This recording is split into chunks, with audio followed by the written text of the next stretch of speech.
Bonjour, j'espère que tout va bien. Maman Bouquet, j'ai été un peu absente pendant quelques jours. Le flux du travail, c'est pas facile d'être à 13 francs au même moment pour revenir au 14e qui est vous, qui aimez me regarder et qui savent que lorsque vous voyez déjà ma face, c'est moi qui viens parler de Dieu dans sa maternité. Dieu dans sa maternité, pas pensé par les hommes, mais déclaré par Dieu lui-même. Car étant une société d'héritage, on hérite de beaucoup de choses et parfois quand on hérite, on croit que l'héritage est suffisant pour que on puisse rester tranquille. Alors que il faut qu'on creuse souvent mieux pour être les bons méritants de l'héritage que nous avons reçu. Oui, si beaucoup d'entre vous, vous avez appelé Dieu Père jusqu'aujourd'hui, c'est par rapport à ce qui vous a été transmis juste de génération en génération, croyant que ce qui nous était transmis était la vérité telle qu'elle. J'étais comme vous jusqu'au jour où ce phénomène est né, où Dieu, l'infiniment grand, la suprématie de tous les temps, a décidé de s'adresser à l'infiniment petite que je suis, petite dans l'art, petite dans tout. Je suis sûre d'une chose, c'est que beaucoup d'entre vous, en jetant un coup d'œil sur moi, ils ont tendance à cracher.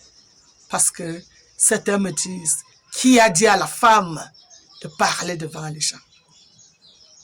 Mais le Dieu qui m'a envoyé n'a pas regardé si je suis une femme ou si je suis un homme, étant donné que la femme est l'homme de sexe féminin. Qu'est-ce qu'on entend par féminin? Du latin, femina se dit d'un individu, animal ou végétal, qui appartient au sexe produisant les cellules reproductrices les plus volumineuses et les moins mobiles. On parle alors de l'ovule chez les animaux et de l'oosphère chez les végétaux.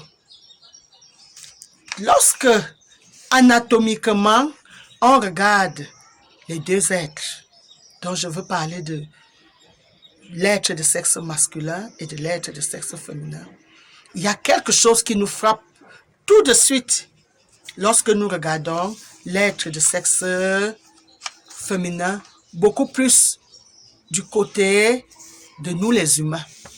Nous sommes alors frappés par la présence de cette poitrine qui fait que on comprenne que là-bas, les pectoraux ne se sont pas développés. De l'autre côté là-bas, les pectoraux se sont développés et sont devenus quelque chose qu'on appelle les seins ou les mamelles. Alors, que veut dire les mamelles? Les mamelles sont les glandes mammaires placées sur la face ventrale du tronc des femelles, des mammifères, sécrétant après gestation le lait dont se nourrit les bébés. Que veut dire nourrir? Nourrir, c'est fournir les aliments. Nourrir, c'est faire vivre en donnant les aliments. Nourrir, c'est donner les moyens de vivre et de subsister. Nourrir, c'est entretenir en accroissant l'importance. Se nourrir, c'est tirer la force, c'est tirer sa subsistance de quelque part. Voilà donc que l'être appelé femme porte cette fonction sur elle. Nourrir. Et l'être qu'elle nourrit se nourrit d'elle. Donc, tout être humain s'est nourri de quelque chose qui vient de la femelle. Apporter les forces, apporter de l'énergie, apporter de l'énergie de quelqu'un. Imaginez donc qu'on dit que Dieu est la mamelle nourricière, l'être qui donne vie à tout ce qui existe, l'être qui fait vivre tout ce qui existe, l'être qui donne les moyens de vivre et les moyens de subsistance à tout ce qu'il a créé. Dieu, mamelle nourricière. Mais toujours quand on regarde anatomiquement, quand on regarde la femme, dès qu'on a déjà vu cette poitrine, on a comme impression que rien n'est en bas. Parce qu'il y a quelqu'un qui nous montre directement là qu'il a son service de 3 pièces qui, à la vue d'œil, peut influencer. Mais il arrive que ce n'est pas toujours ce qu'on voit qui est influençable. Il y a quelqu'un dont je cherche encore un peu les éléments.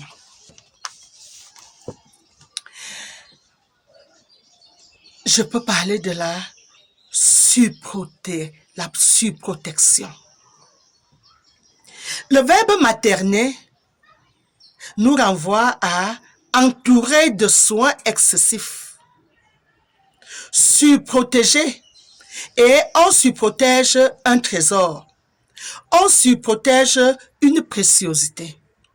Si les éléments de l'appareil génital, je veux dire de l'appareil reproductrice de la femme sont gardés in et non exposés, c'est vu son importance. Par rapport à ça, je voudrais un peu qu'on regarde la femme de plus près. La vérité n'a pas de tabou alors. La face externe du sexe de la femme, c'est la vulve. On va donc voir les petites lèvres, les grandes lèvres, la fente vulvaire. À voir comme ça, c'est insignifiant. Tout étant donc à l'intérieur. À l'intérieur, donc là-bas, nous entrons d'abord dans l'orifice vaginal. Au fond de l'orifice vaginal, nous croisons le col de l'utérus. En entrant donc dans le col de l'utérus, nous sommes face à la couche interne de la paroi utérine qu'on appelle endomètre. On est face à la paroi musculaire utérine ou myomètre. La couche tout à l'heure interne, on l'appelle encore souvent la muqueuse utérine. À l'intérieur là-bas, nous avons la cavité utérine. Les deux donc donnent ce qu'on appelle souvent l'utérus. À l'intérieur là-bas, nous avions les ovaires qui sont fixés à l'utérus au travers des ligaments. Et l'ovaire maintenant, pour être lié à l'utérus, est fixé au niveau des trompes de Fallope. Les trompes de Fallope eux-mêmes ont ce que j'appelle le pavillon de trompe, ce qui permet de recevoir l'ovule comme une main pour que l'ovule chemine dans les trompes. Alors, ces deux extrémités hautes de l'utérus, qui sont donc connectées à gauche et à droite aux ovaires par ces trompes, tout cet ensemble-là nous donne l'anatomie de l'appareil génital féminin. Et je parle de ça parce que quand on parle de la matrice, le synonyme de matrice, c'est l'utérus. La femme portant dans l'utérus, elle représente celle qui porte la matrice de l'être humain. Quel est le rôle que joue l'utérus? L'utérus a pour fonction de recevoir l'ovule fécondé et de fournir l'espace propice à son implantation et à son développement. La matrice alors, proprement dit, on peut encore appeler matrice, la substance qui constitue la fraction organique d'un tissu minéralisé. exemple de matrice, on peut parler de matrice osseuse, zone de formation d'un tissu. Or, dans le cadre de l'utérus, c'est la zone de formation de tout un individu. S'il y a un homme de sexe masculin ou un homme de sexe féminin, tous sont marqués par un nombril au centre qui veut dire qu'ils étaient dans une cavité utérine. Et c'est là où ils ont été fabriqués. Alors, la matérialisation veut dire quoi? Action de matérialiser. Action de rendre physique. La matérialisation, c'est la transformation d'énergie rayonnante en particules de masse non nulle. Matérialiser, c'est donner une forme concrète, une réalité sensible. Matérialiser, c'est rendre concret, c'est rendre effectif, c'est rendre visible. Se matérialiser, c'est devenir réel. Et se matérialiser, c'est être une réalité. Alors, quand on parle du Dieu créateur de cet univers, lui qui a sorti tout du néant à une existence, oui, il a produit toutes les âmes de ce qu'il a créé et il a matérialisé toutes choses. Toutes ces fonctions ne sont pas masculines. Toutes ces fonctions sont féminines. Et le Dieu qui a matérialisé tout un univers, le faisant quitter du néant à une existence, tirer tout d'un vide. Parce qu'au commencement de toutes choses, tout était vide, tout était néant, tout était alors absent. L'être sage qui était existant seul a fait quoi? Il a pensé, il a imaginé, il a réfléchi, il a conçu et il a décidé de matérialiser en trouvant des formules, des méthodes, des astuces, des techniques. Et en matérialisant, il a opéré une multitude de fonctions. La fonction de fabriquer, de tricoter, de mouler, de bâtir, de confectionner tout ce qui existe. Il a défini alors les dimensions, les formes, tout ce qui existe. Alors, vous voulez me dire que l'activité de Dieu est masculine? Que non. L'activité de Dieu est féminine parce que c'est dans le féminin que tout a forme et tout prend vie. C'est là-bas qu'il y a activité proprement dite. Et cet être alimente encore. Quand Dieu regroupe dans les deux éléments qui sont la création et l'alimentation de ses œuvres, il est alors la mère. Dieu est mère, la mamelle nourricière de tout ce qui existe, la création de tout ce qui existe. Dieu, lorsqu'on dit de Dieu qu'il est maman sagesse, c'est l'être qui a tout fait. Et dans tout fait, on ne voit pas l'homme. On ne voit pas l'homme dans le tout fait. On voit la femme. C'est la femme qui est la représentation même de la matérialisation de toutes choses. C'est le femelle. Pour la petite histoire, entre lion et lionne, c'est la lionne qui défend les lionceaux. Entre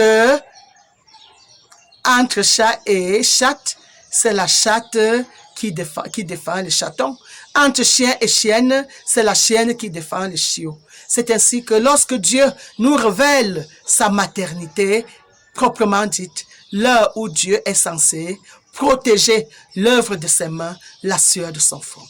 Parce que lorsque une mère aime son enfant, elle aime son enfant en tant que le fruit sorti de ses entrailles.